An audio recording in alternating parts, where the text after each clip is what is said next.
পাহাড়গুলো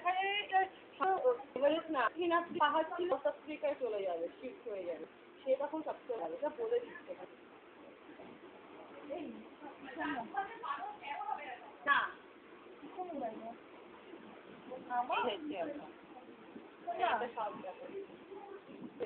ইংলিশে বেশি ভালো লাগবে এই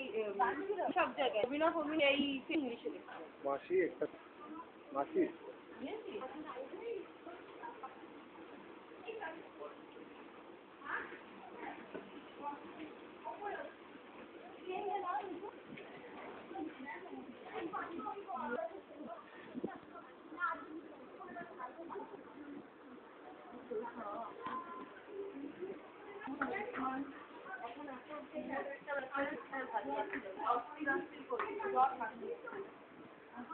আরে জ্বরটা হবে না